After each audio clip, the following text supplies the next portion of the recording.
Welcome to the Department of Healthcare Services training for the new facility site and medical record review standards that were released at the start of 2022. This training has been a collaborative effort throughout all the Medi-Cal managed care plans in California.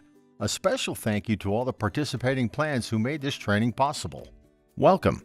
This training supports the managed care plans in all counties and is inclusive of all elements in the California Department of Healthcare Services All Plan Letter 20-006, which will now supersede PL 14-004 and 03-02, as well as APL 03-007.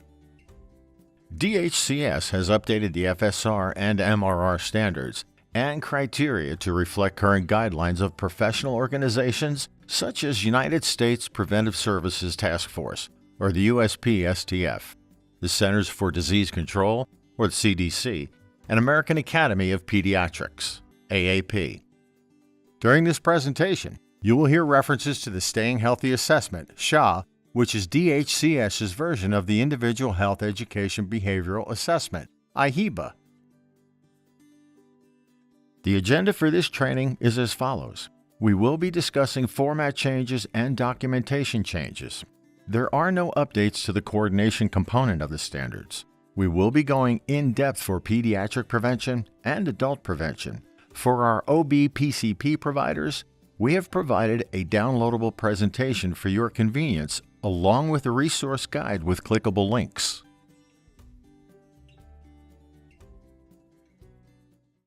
According to DHCS, a well-organized medical record-keeping system supports effective member care, information, confidentiality, and quality. Newly added criteria will be described in the following slide. Added criteria in the format section of the MRR includes identification of the person or entity providing medical interpretation. DHCS has historically required MCPs to review and document the primary language of members. In the event members were found to speak a language other than English or was identified as a limited English proficient speaker, interpretation services must have been offered and documented. The new criteria in this section of the MRR now requires that the person or entity providing medical interpretation is identified at least once somewhere in the chart. Document if a member refuses interpreter services. Members' family members should not be used unless requested by the member and documented in the chart.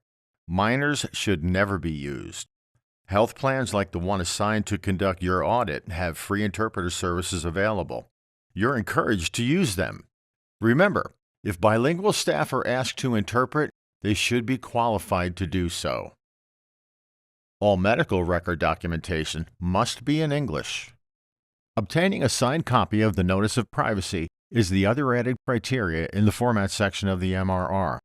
A signed copy of the Notice of Privacy is usually given and signed during the initial member visit. The notice must describe how the privacy rule allows providers to use and disclose protected health information. It must also explain that your permission or authorization is necessary before your health records are shared for any other reason. For more information on this topic, please reach out to your assigned managed care plan certified site reviewer. According to DHCS, well-documented records facilitate communication and coordination and promote efficiency and effectiveness of treatment. The documentation section of the medical record review consists of 9 possible points. There are no remove criteria in this section. DHCS has revised 2 criteria related to consents for treatment and advanced healthcare directive information. These 2 criteria will be described in more detail in the following slides. DHCS has added consent for release of medical records to this criterion. Consent must be obtained prior to release of patient information. There are no changes to the informed consent for invasive procedures criteria.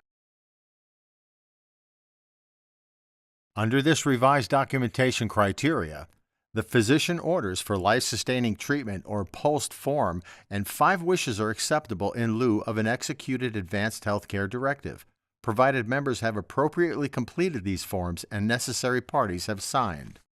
At a minimum, adult members over 18 years of age or emancipated minors must have documented evidence that they have been offered advanced healthcare directive information or has executed an advanced healthcare directive. Advanced healthcare directive information should be reviewed with the member at least every 5 years and is appropriate to the member's circumstances. The updated standards to be effective July 2022 have no changes in the coordination section of the tools. Pediatric preventive services are provided to members under 21 years of age in accordance with current American Academy of Pediatrics (AAP) Bright Future and U.S. Preventative Task Force (USP-STF) recommendations. Additionally, Vaccines for Children (VFC) and Child Health and Disability Prevention Program (CHDP) are referenced. This slide shows the added or changed criteria. The following slides in the Pediatric Preventive section will provide explanations or details for each of the added criteria.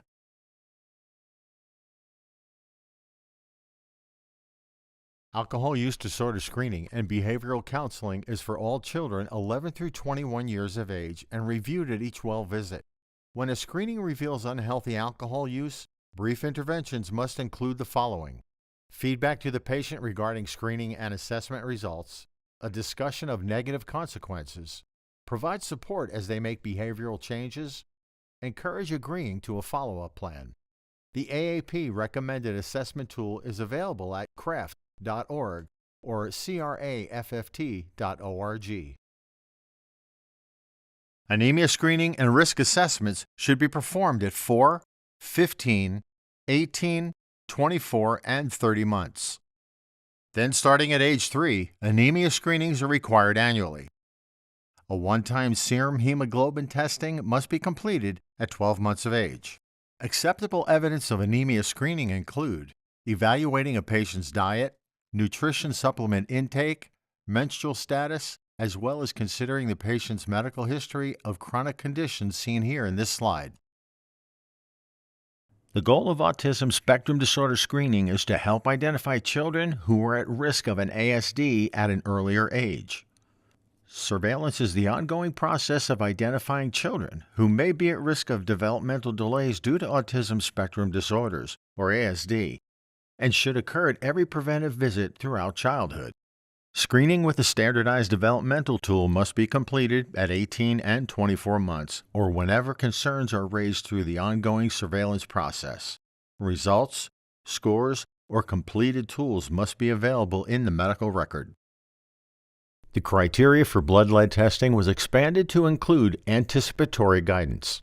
Providers must document oral or written anticipatory guidance that, at a minimum, includes information that children can be harmed by exposure to lead, especially deteriorating or disturbed lead-based paint and the dust from it, and are particularly at risk of lead poisoning from the time the child begins to crawl until 72 months of age.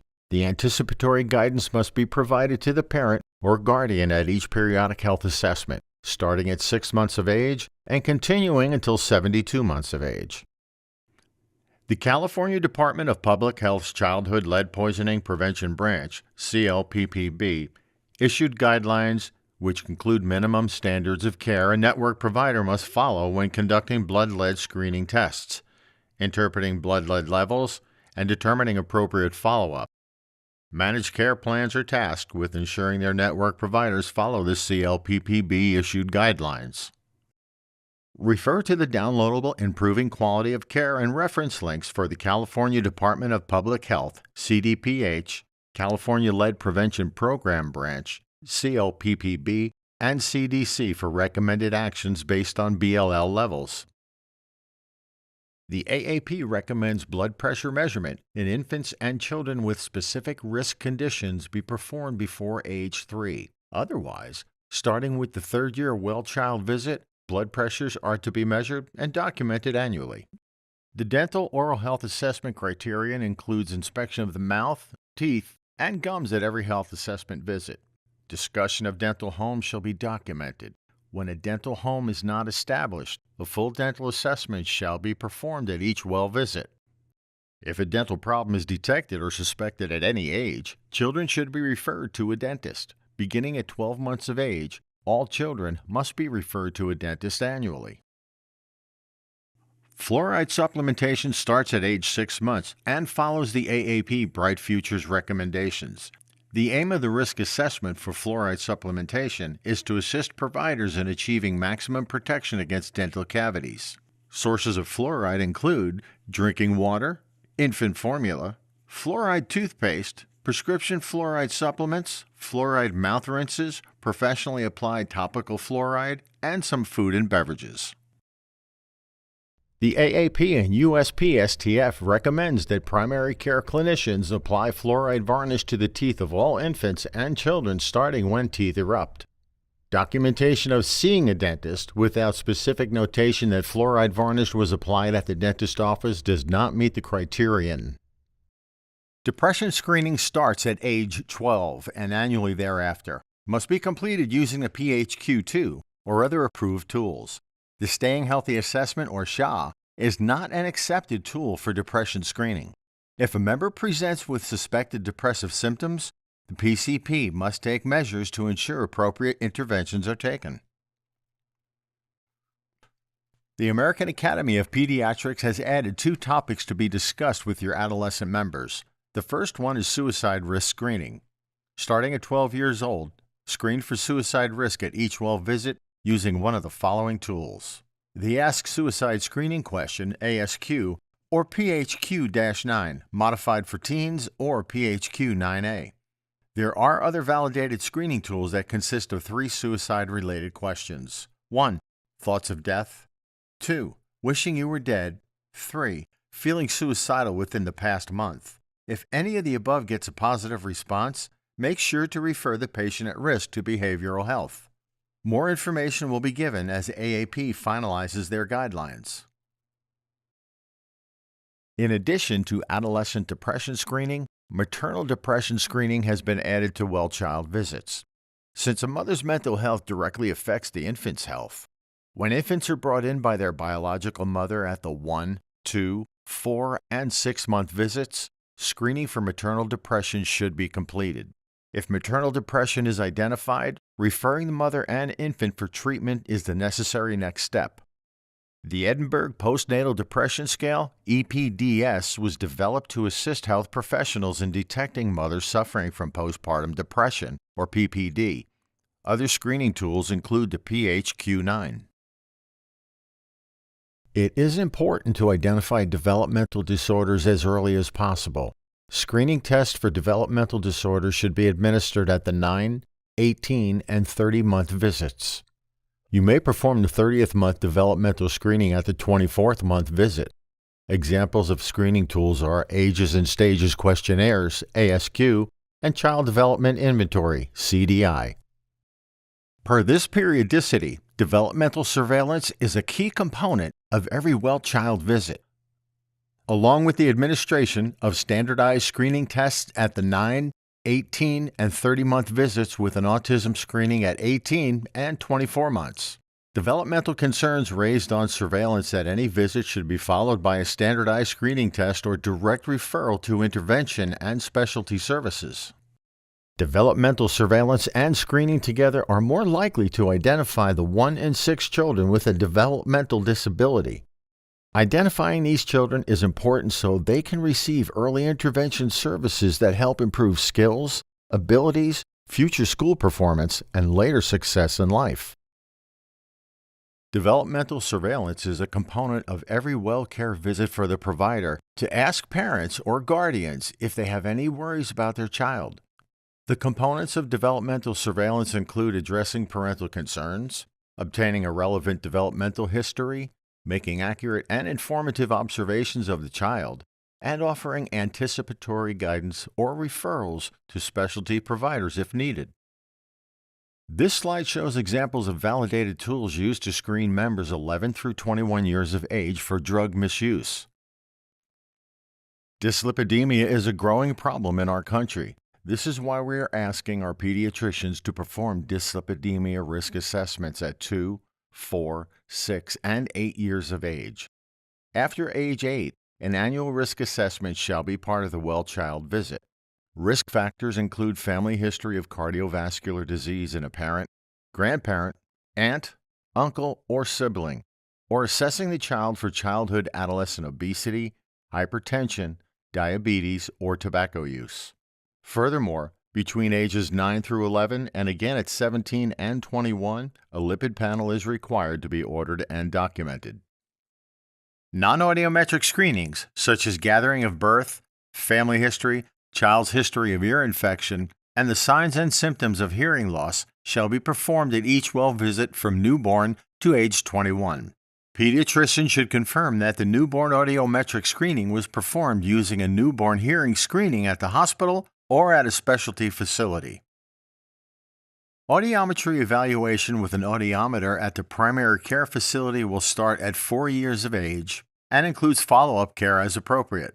According to the AAP, audiometric screenings are performed from birth to 2 months old, 4, 5, 8, and 10 years old, once between 11 through 14 years old, 15 through 17 years old, and 18 to 21 years old. A failed audiometric screening is followed up with a repeat screening at least 2 weeks and no later than 6 weeks after the initial screening. If the second screening also fails, the primary care provider must make a referral to a specialist.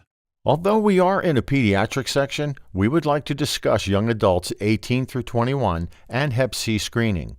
Not to leave out those providers designated as family or general practice seeing all ages, including pediatrics through adulthood.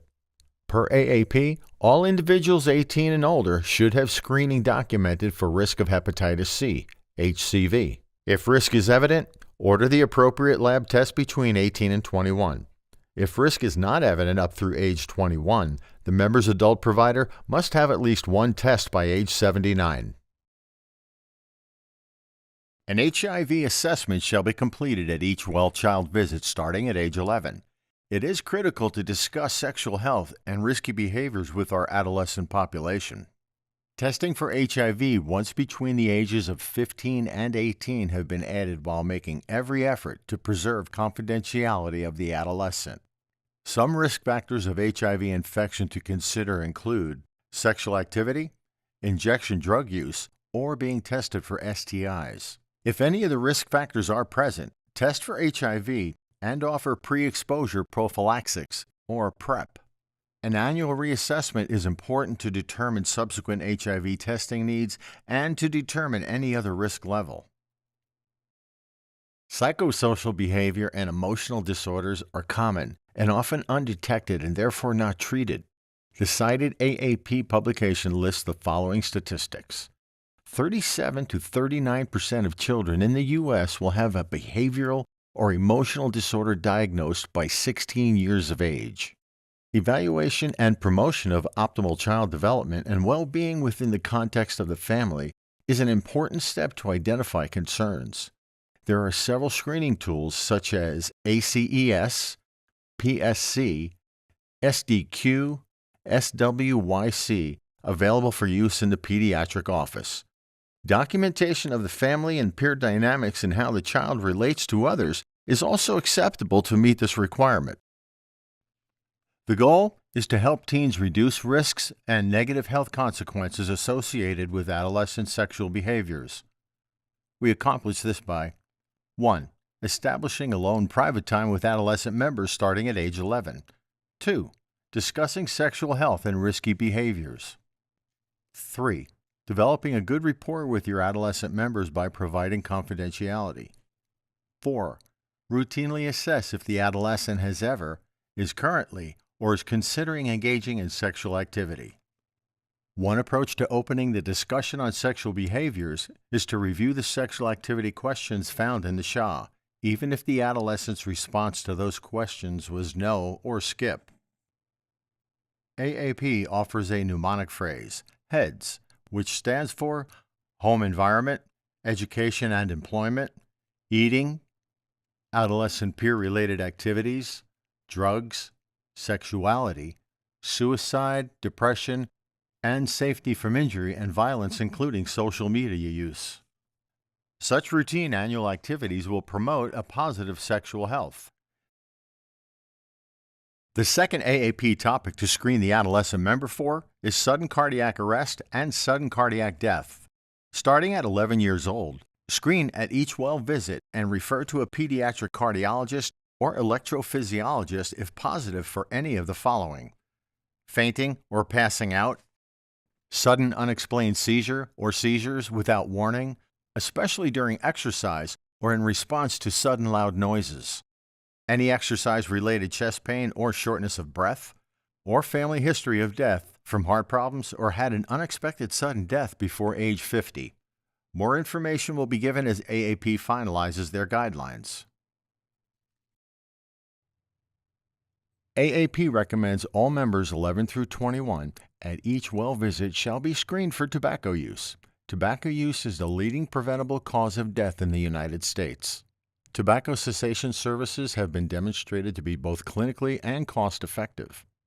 Tobacco products include, but are not limited to, smoked or electronic cigarettes, chewed tobacco, vaping product use, and/or exposure to secondhand smoke. The USPSTF recommends that primary care clinicians provide interventions, including education or brief counseling to prevent initiation of tobacco use among school-age children and adolescents. Counseling is recommended for adolescents who smoke because it has been shown to be effective in treating adolescent smokers. Additionally, since secondhand smoke can be harmful to children, counseling parents who smoke in a pediatric setting is also recommended. Evaluation of the visual system should begin in infancy and continue at regular intervals throughout childhood and adolescence. Age-appropriate visual screening occurs at each health assessment visit, with the referral to an optometrist or ophthalmologist as appropriate. Until acuity can be tested directly through eye charts, instrument-based screening, if available, may be used to assess risk at 12 and 24 months through the 5 years well-child visit. Appropriate visual assessments help identify children who may benefit from early interventions to correct or improve vision. Examination of the eyes and visual system should begin at birth and continue throughout both childhood and into adolescence during routine well-child visits. Direct testing of visual acuity can often begin by 3 years of age using age-appropriate optotypes. Children found to have an ocular abnormality or who fail a vision assessment should be referred to a pediatric ophthalmologist or an eye care specialist. Allen Figures chart, Lighthouse picture test, kindergarten eye chart, Landolt C chart, and Tumbling E charts are not standardized and are no longer recommended for use when performing vision screenings. Refer to the downloadable quality improvement information provided with this training. The Adult Preventative section follows the Advisory Committee on Immunization Practices, ACIP, and United States Preventive Services Task Forces, USPSTF. Additionally, referenced in this section will be the Centers for Disease Control, CDC, and the Department of Public Health. References to the Staying Healthy Assessment, SHA, also called Individual Health Education Behavioral Assessment, IHEBA, will be discussed. You will hear these acronyms throughout this presentation. There has been significant additions and changes to the adult section of the MRR. The following slides in this presentation will provide explanations and details for each of the added and changed criteria. Noted areas of the comprehensive physical has called special attention to a dental component not scored, but your reviewer will be looking for a complete organ system evaluation and now must include a full dental assessment. If any physical components are missing, the overall scoring will result in a 0.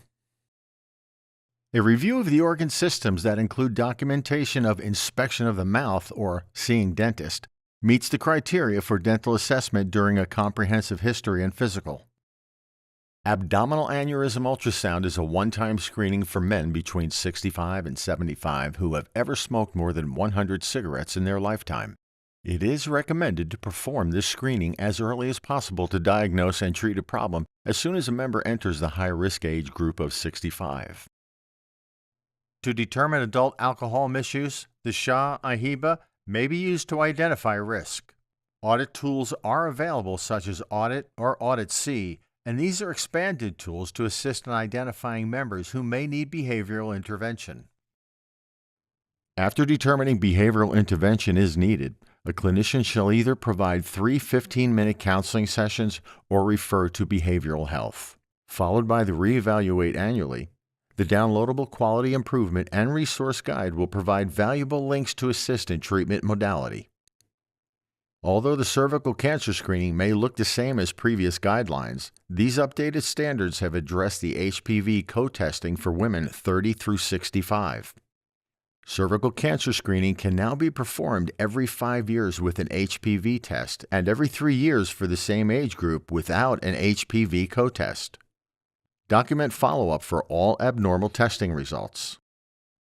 Colorectal screening has now started at age 45 and includes high-sensitivity fecal occult blood test and must be done every 3 years if a sigmoidoscopy was performed instead of a colonoscopy. All else remains the same, with an annual high-sensitivity fecal occult blood testing or colonoscopy every 10 years. Depression screening must be performed at each adult well visit.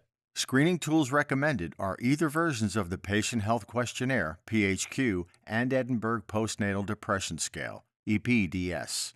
The SHA-IHEBA is not an approved comprehensive screening tool, as it only includes 2 questions on mental health. Refer to the downloadable quality improvement and resource guide for more tools and information. For detection of diabetes, members who are in the 35 to 70 age range who are diagnosed overweight or obese should be screened using approved methods such as measuring the hemoglobin A1C, fasting plasma glucose, or oral glucose tolerance test. If the first testing shows a positive result, testing should be repeated using the same method. If the member is still positive, then referrals should be made for behavioral counseling interventions to promote a healthy diet and physical activity. Remember to document the risk assessment performed, tests, referrals, counseling, and interventions shared. Include member refusal of care and the follow-up on any abnormal results. Proper diabetes management is essential. With support from healthcare providers, patients can manage their diabetes, reduce risks for complications, and prolong their life. Refer to the downloadable quality improvement and resource guide for more tools and information. For drug use disorder screening and behavioral counseling, assess all adults at each well visit for drug misuse. Screen by asking for and documenting their drug use history. When using the adult and senior SHA forms, look for the member's positive response, yes, to the drug use question. If a positive response is noted, have the member complete a CRAFT, NM Assist, or DAST 20. Always refer to a county program and/or behavioral counseling when appropriate. This screening has been updated to determine if a low-moderate use of statins should be prescribed. Use all 3 criteria: adults age 40 to 75 years, members with dyslipidemia, diabetes, hypertension, or who smoke, 10-year CVD event risk of 10% or greater. Universal lipid screening is needed to calculate 10-year CVD event risk. Consult the clinical considerations section of the recommendation from USPSTF for CVD calculating guidelines. USPSTF has found evidence that folic acid supplementation provides substantial benefit in reducing the risk of neural tube defects in first stages of pregnancy. Women should be offered a daily supplement of folic acid containing 0.4 to 0.8 milligrams or 400 to 800 micrograms once menses has started until menopause, which according to USPSTF and the World Health Organization is described as 12 to 49 years old. For women already taking a multivitamin, ask to see the bottle for the dosage of folic acid contained in the vitamin. If the dosage is sufficient, document in the medical record. Document refusal if a member was offered folic acid supplement. Refer to the downloadable quality improvement and resource guide for more tools and information. It is important to screen all members during each well visit for risk factors of HBV. Risk factors include members born in countries with high prevalence of HBV, members who identify as an injection drug user, men who have sex with men, and those who may have household or sexual contact with a known HBV-infected person. Members screened as high risk should be tested for serial markers to be classified into appropriate hepatitis B category and properly referred to receive vaccination, counseling, and linkage to care and treatment. Refer to the downloadable Quality Improvement and Resource Guide for more tools and information on treatment. It's also important to screen all adult members 18 through 79 during each well visit for risk factors for hepatitis C. Risk factors include persons with past history of IV drug use, blood transfusion prior to 1992, and other risk factors listed on this slide. For members who are high risk, testing should be initiated with anti-HCV. Persons with continued risk for HCV infection should be screened periodically. USPSTF recommends HIV screening risk assessment to be completed at each well visit for adult members 65 years old and younger. Those at high risk, regardless of age, include having intercourse without a condom or with more than one sexual partner whose HIV status is unknown, IV drug users, or men having sex with men. If these risk factors are identified, an HIV test shall be ordered with follow-up results, and pre-exposure prophylaxis known as PrEP will be offered and documented. The term intimate partner violence describes physical, sexual, or psychological harm by a current or former partner or spouse.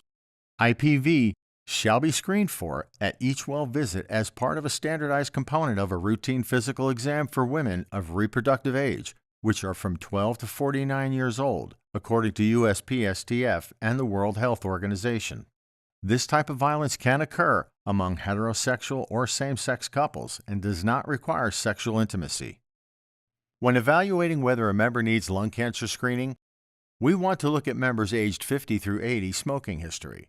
If a member has smoked the equivalent of 1 pack of cigarettes a day for at least 20 years, currently smokes, or has quit less than 15 years ago, a CT scan should be ordered and repeated annually.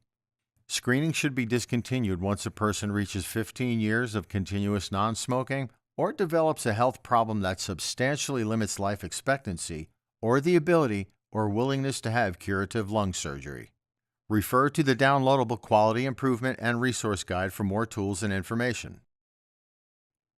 Added to the routine BMI documentation requirements, standards now state to offer intensive counseling to members regarding diet and exercise when their BMI is 30 or above.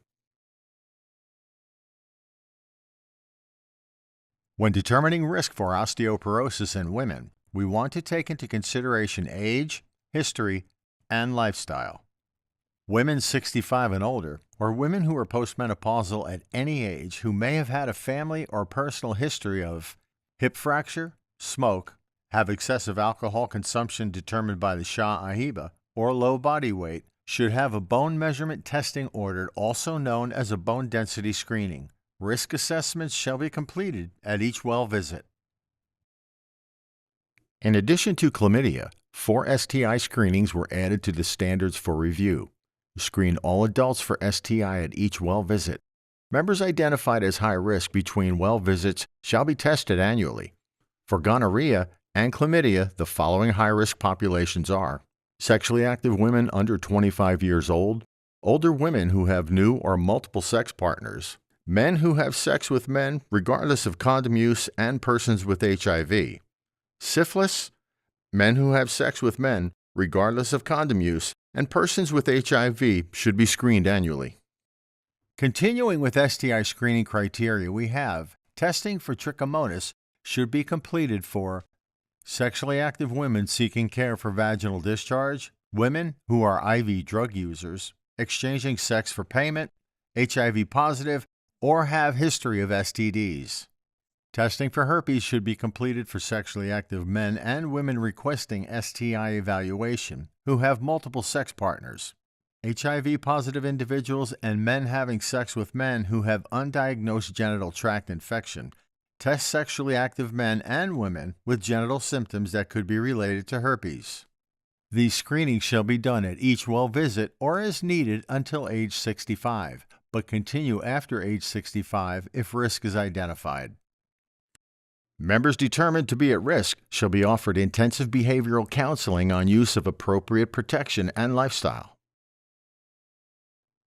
USPSTF recommends behavioral counseling in order to minimize exposure to UV radiation for the purpose of preventing skin cancer in persons 6 months to 24 years.